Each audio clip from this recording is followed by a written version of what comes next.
I haven't wanted my videos, my articles, my podcast to be very specifically responsive to the news where it mentions a particular product or a particular news story that will soon pass by. And the idea of the things that I record are to look at some of the more universal and archetypal and equally, if not more important, issues and questions we should be asking in the digital age and with the advent of artificial intelligence, as it is so called. And so this is going to depart from that slightly, because I'm going to mention a particular company and a particular aspect of their products because I think it might be archetypal, and it's one of the first really clear examples of how our privacy is being, maybe the cliche, swept aside, but certainly devalued and possibly ignored. And the word is recall, and the company is Microsoft. And this is certainly the year where if you go and buy a new laptop, it doesn't really matter which company makes it, but I'll stick with Microsoft, that this is already preloaded with AI, as laptops are preloaded with operating systems. And already there have been court cases that Microsoft products cannot favour its own browser, for example, Microsoft Edge, over something like Google Chrome or DuckDuckGo, which is the more privacy aware browser. And so what I mean by that is the law has stated that you should be able to switch very easily or choose very simply between different browsers, rather than find that not only is your laptop favouring that company's own product, but that they make it difficult in one way or another for you to remove that or switch over. So the notion of defaulting to something has been questioned in an age where we're supposed to have fairness and we shouldn't be undermining people's freedom of choice. I think I might take this hat off for a moment, simply because I think my eyes are a bit shaded by it and I want to express myself here. So there's a bigger context around here, which also has spread, as you might notice, to social media, and particularly messaging platforms such as WhatsApp and Messenger, run by Meta. And there have been news stories of how people and influencers have spoken out against the fact that preloaded, again, is the term. In some cases, when you download something, AI is present there whether you want it or not. But the assumption was you'd have the ability to switch it off. And so AI in Meta is that the search that appeared at the top is now an AI search as well. And though your messages are encrypted, what you type can be used to train the model. And so your data isn't completely private, and that is not the case in some messaging platforms, but if history is anything to go by, this is all just going to become normal and standard and hidden in the small print. So the corporations don't respect your right to say, I want to be private, I want to lock my house, I want to lock my doors, and I don't want you peeping in the windows or even invading my home. Their answer would be, you're not paying for this, and if you want that, you're going to have to pay for it.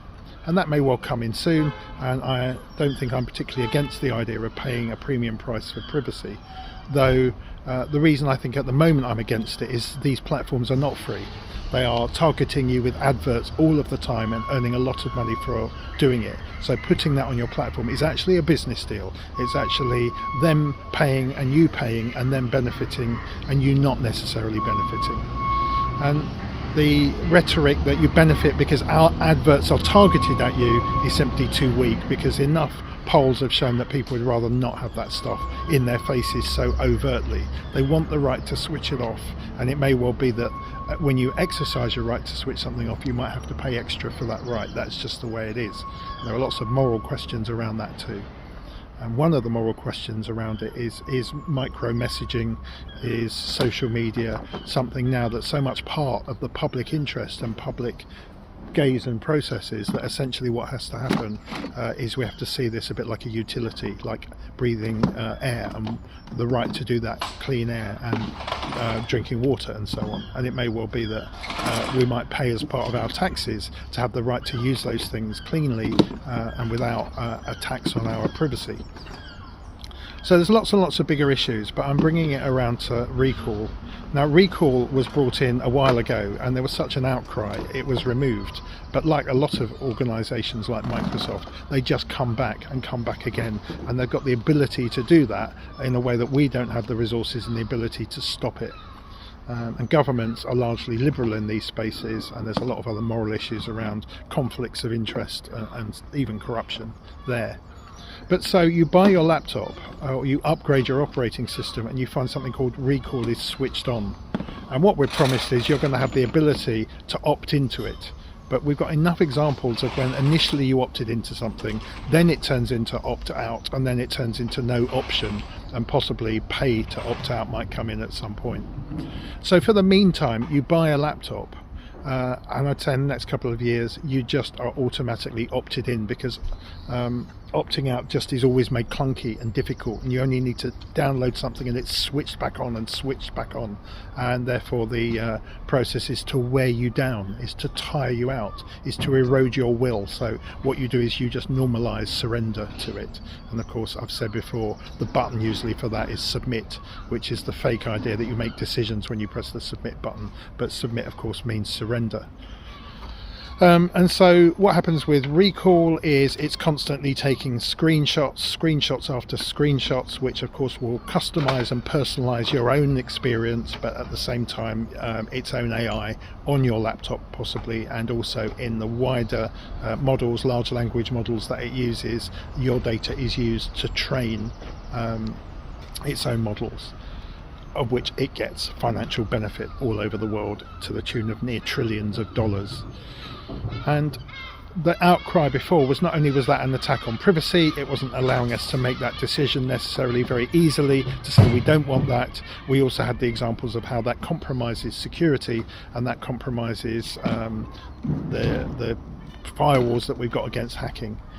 Particularly because very, very sensitive data, not only from you is collected, but if you're interacting with anyone else, that is also collected in conversations, in the transactions you do with other people that might involve sensitive information, photographs, what you say, what you reveal in friendship type conversations in your family.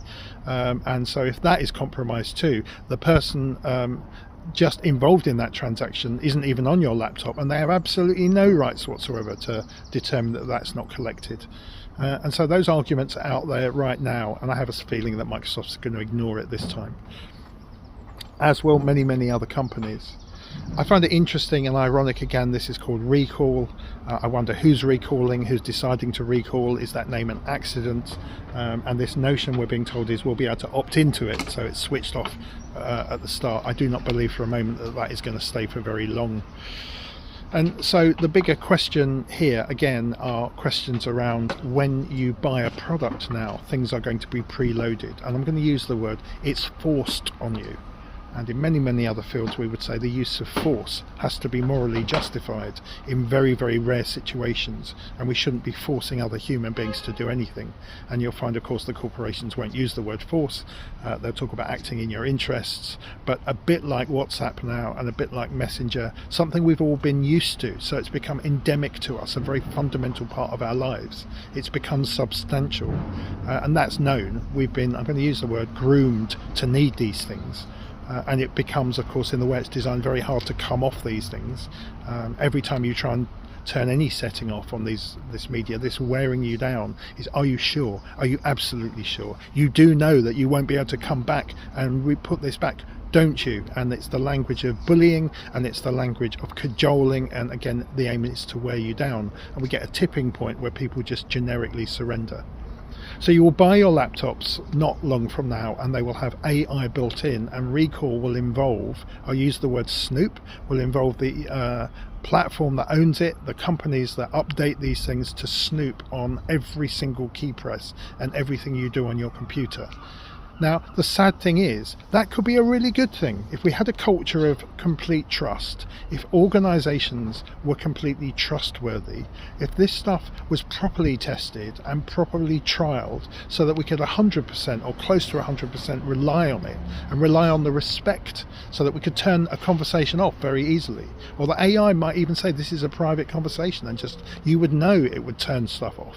But that's not the case. If that trust was there, things might be different. This could be quite a cool innovation, at least for those that choose to use it. And the notion of that is simply, if somebody watches me in a gym and is called my personal trainer, they can watch me and prevent me from getting back trouble doing weights. If a coach watches you play tennis, they're watching you, they're scrutinizing you, they might even video you, and that will improve your tennis playing. And when you go to therapy, somebody is listening to you, maybe even making notes, and they might come back with various different kinds of help and intervention depending on that therapy, and you can trust them to be confidential. And it's very, very rare that someone would break that confidentiality. So we go in with trust, and we benefit from not snooping, but from observation. And from sharing what we think, what we feel, what we do with other people, because we can trust them. We do that in health services as well, though with the rise of AI, people are starting to mistrust even their own doctor and their own hospital. And so recall for me at the moment is a very insidious thing, and I invite you not to surrender to it. I invite you to uphold any privacy that you want, and at least in the next couple of years, that will involve, if you can afford it, buying a different laptop. That will involve not being bullied. That will involve maybe considering open source and things that are more private, and not buying a company's product if things like recall are going to start snooping on you literally moment to moment, 24/7. And I think we will regret that for a long time to come if it does come about, and it looks like it is going to come about literally right now.